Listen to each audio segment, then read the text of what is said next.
Bueno, estamos aquí con Fidel Santana. Para compartir el cafecito en el espacio estelar de hoy. Un agrado para mí, don Uchi. No, gracias, Fidel. Y mi estimado amigo. Diputado Gracias, joven. Del Frente Amplio, diputado nacional. Diputado nacional. Así es. Así que acaba de ser parte de un proceso que produjo la ley de partidos, pero tú tienes muchos cuestionamientos a esa ley de partidos. Así es. Tiene cosas buenas. Ahora, todos esos límites que pone, que no existían, aunque por ejemplo los topes son altos, pero hay topes, es una ganancia. Sin embargo, estábamos señalando hace un ratito aquí que mientras hay controles para los candidatos, no lo hay para el presidente, que puede ser candidato sin decirlo y beneficiarse de una propaganda masiva como la que se hizo ayer con el metro. Dime si reconoces algunas cosas positivas y cuáles son tus principales objeciones. Sí.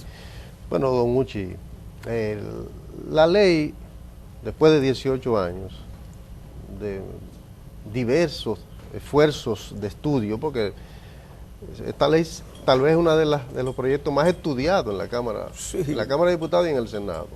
Y obviamente se mejoró mucho, se perfeccionaron muchos elementos y lamentablemente se abandonaron muchos de los aspectos que se habían consensuado.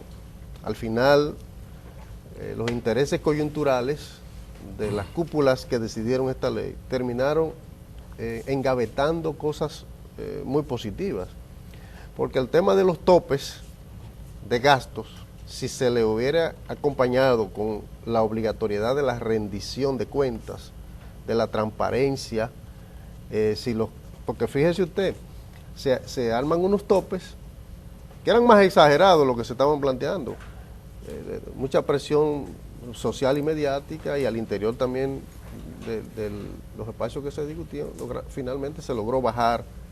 Pero un precandidato presidencial puede gastar hasta 500 millones de pesos en 3 meses de precampaña. Un precandidato. Sí, no un candidato, un precandidato. Sí.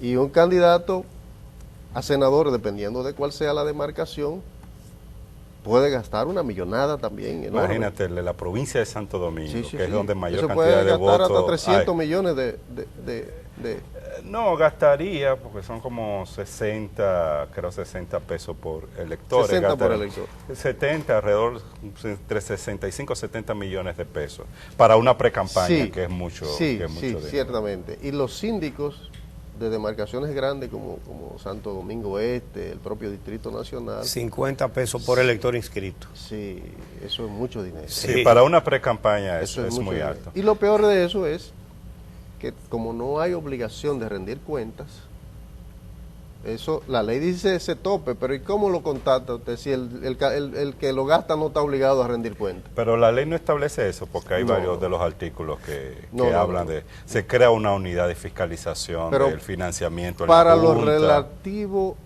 a los gastos del partido, no lo relativo a los gastos de los candidatos. Ojo con eso. A los partidos se le obliga.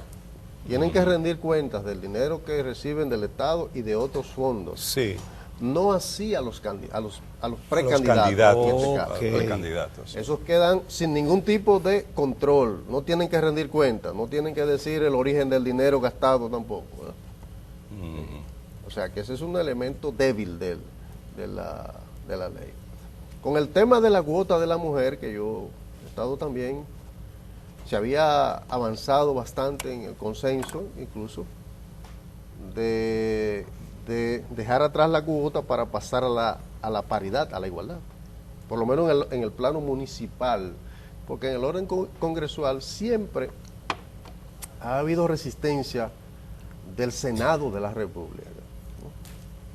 Y entonces, a fin de salvar esa dificultad que había... Sí, porque como solamente es un candidato por provincia, sí, no se puede poner paridad. Exacto. Entonces ahí se había acordado que se avanzara a la paridad en el plano municipal.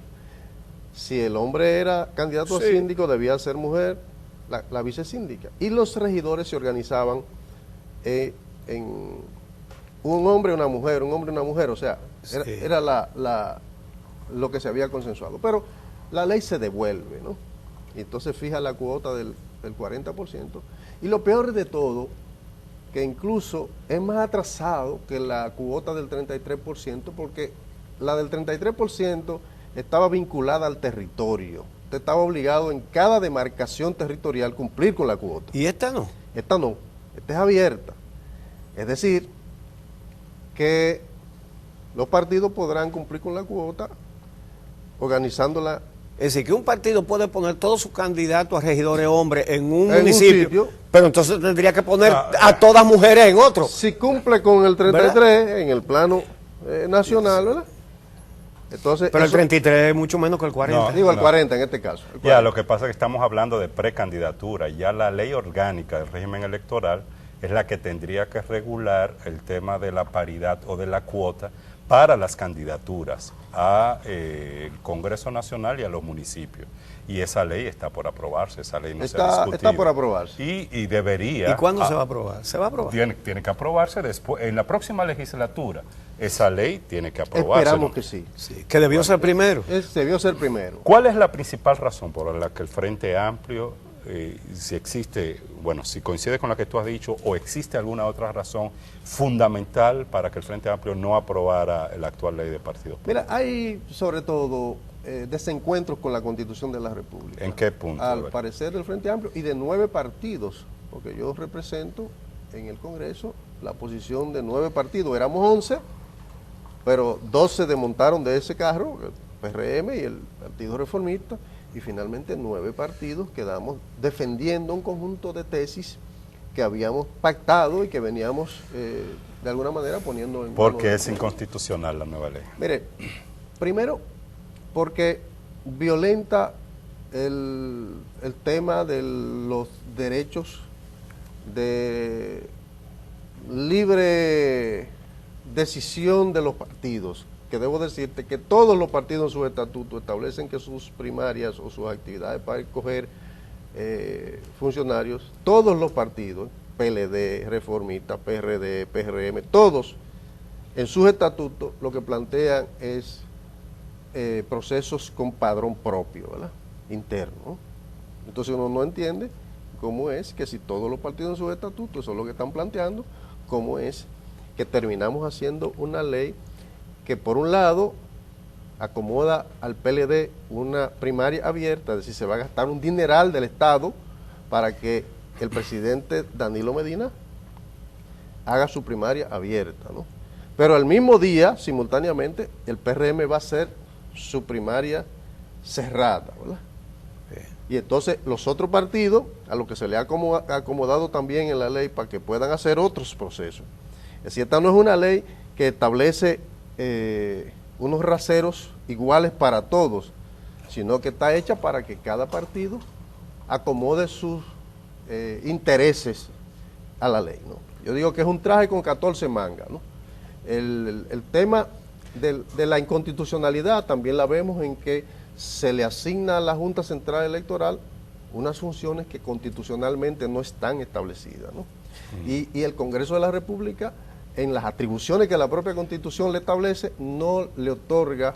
Pero no lo prohíbe tampoco. No, pero son muy precisas las atribuciones que tiene el Congreso de la República, ¿no? En la Constitución, ¿no?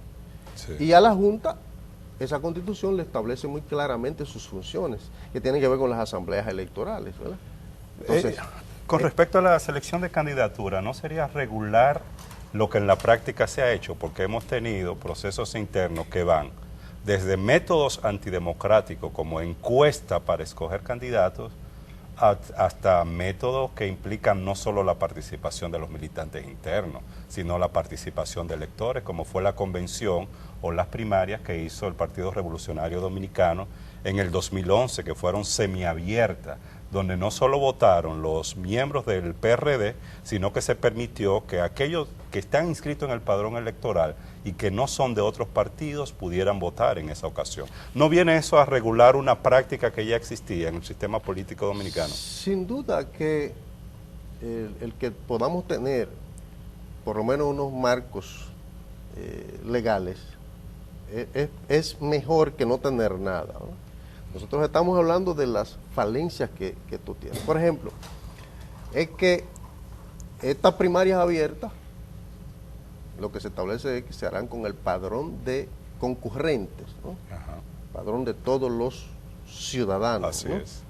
Entonces, eso yo digo que vulnera mi derecho como ciudadano que estoy inscrito en un partido. ¿Por qué tengo yo que estar en el padrón que va a escoger a los candidatos del PLD? Yo soy presidente de otro partido. ¿Qué es lo que debería ocurrir? Debería ocurrir una segmentación, ¿ah? Porque todos los que somos del Frente Amplio deberíamos ser sacados de ese padrón que va a escoger los candidatos del PLD y los que son del Partido Reformista y los que son del otro, ¿verdad? Entonces, si eso ocurriera, ya no sería el padrón de concurrente, no sería un padrón abierto, ¿verdad? Y a eso nosotros nos referimos con que es un aspecto inconstitucional, ¿verdad? Porque nos están poniendo una camisa de fuerza, están usando mi derecho ciudadano, que yo no quiero participar, no quiero estar en la lista donde se va a escoger los candidatos del PLD. Pero no es una imposición general, porque cada partido puede escoger el método que entienda conveniente para su partido, y no es un avance respecto a lo que inicialmente se pretendía, que era por la crítica que hacían algunos sectores, de imponer unas primarias abiertas a todos los partidos políticos. Ahora hay la posibilidad que cada partido escoja. Bien. El método, sí, ¿no? Es cierto. Pero con eso también se trae la trampita de que cada cúpula de partido es la que va a decidir, ¿no? Sí. Es decir, ¿qué regla es esta? ¿Qué regla es esta, no? Porque son las cúpulas las que van a decidir qué tipo de... Deberían ser los congresos o las asambleas. O los estatutos de los partidos, ¿verdad? ¿Sí? Pero entonces eso me da la ganario al final de cuentas. Los estatutos lo cambian. ¿Sí? Cuando Miguel Vargas llegó al PRD, a la presidencia, hizo cambiar el estatuto que decía que los directivos del partido no podían ser candidatos. En una convención que no tenía ese tema, Exacto. se le ocurrió proponerlo Sí. y se cambió. De repente, miren, vamos a quitar esto. Como ocurrió ahora aprobando la ley, después que estaba todo resuelto, usted busca las grabaciones, le pasan un papelito al presidente, ¿eh? Y entonces somete una cosa nueva que nadie había oído. ¿Cuál era la nueva? Eliminar que la campaña interna tenía que ser en actividad de bajo techo. Y de repente se votó. Eso se aprobó ahí en el último minuto. ¿Y lo eliminaron? Sí, claro. El último minuto. Es decir, No, pero eso está... Busque esto la está grabación en el para que informe. usted vea. Eso está en los documentos que han salido, está el que En lo se que- obliga a los partidos políticos en lo a que había campaña salido, interna, pero en el bajo último minuto- techo, sin pintura, sin pero, eso no, vallas. pero ven, que eso no se En el había último dicho. minuto se Lo que tú aprobó estás lo diciendo contrario. aquí no se había dicho. ¿Cómo va a ser? Sí. Pero esto Busca es, la grabación. pero esto es un tema. Es decir, se Sí, aprobó que la precampaña puede ser en la calle, Abiertas. de donde le dé la gana. Bueno, en el último minuto aprobaron lo contrario. Ah, sí. Sí, Porque sí. habría que El revisar la presidente había grabación y cerrado documentos. los debates, Ah, pero se había cerrado los debates. Entonces, prácticamente. entonces lo Y que se habían aprobara sometido después- toda la propuesta. Y se habían votado la cosa. Y se había votado incluso pero- el informe. Y de repente aparece con un papelito. Ah, pero faltó esta. El diputado fulano propone que se elimine la parte que dice bajo techo. Los que estén de acuerdo, aprobado. Bueno, pues habría que buscar esa parte. Busque la grabación para que te... Pero Mira, eso- Fidel. Pero tú la puedes pedir la grabación. Sí.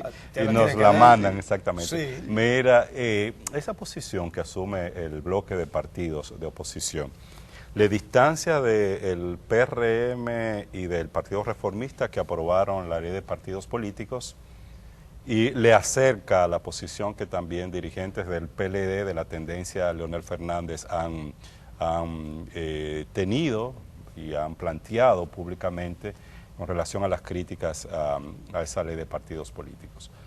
Ya algunos dirigentes de esa tendencia, Leonel Fernández, han hablado de que podrían o van o existe la posibilidad de presentar un recurso de inconstitucionalidad a esa ley. En esa línea iría el Frente Amplio y bloques de partidos de oposición. Mire, la posición del bloque de partido de oposición y la del sector Leonel Fernández están muy claramente diferenciados. ¿En qué aspecto? A ver. Mire, si usted busca en el bloque hay leonelistas. si usted busca el informe disidente, Sí. se da cuenta en cuáles aspectos. El bloque leonelista, al final, su disidencia estuvo solo con la coletilla que le daba el poder a las cúpulas de decidir la modalidad. Sí. En el caso del bloque de partidos de oposición, estuvimos sosteniendo las primarias con el padrón de cada partido. Nunca nos salimos de ahí. ¿Verdad? Nunca nos salimos de ahí. Y esa fue la postura que presentamos. Pero los partidos tienen padrones transparentes y actualizados. La propia ley manda a que se construyan esos padrones y cada año debe ser renovado, ¿no? La propia ley manda eso. Pero además hay otro mecanismo para usted establecer un padrón, que es el padrón que elimina a los que son militantes de otro partido. Ya ese es un padrón distinto al padrón de concurrentes, ¿no?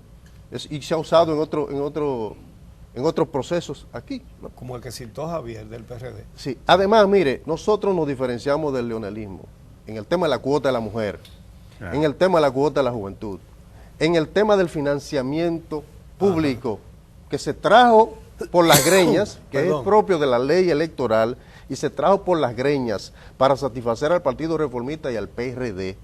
Y nosotros decimos que eso es inconstitucional, la manera como se están distribuyendo los fondos públicos, que violenta el derecho a la igualdad, que es inequitativo, ¿verdad? Y entonces nos diferenciamos muy claramente del leonelismo y vamos a recurrir esos aspectos de la Constitución, porque el tema de la cuota de la mujer también es inconstitucional, ¿verdad? Bien, sí. Pues muchísimas gracias a Fidel Santana.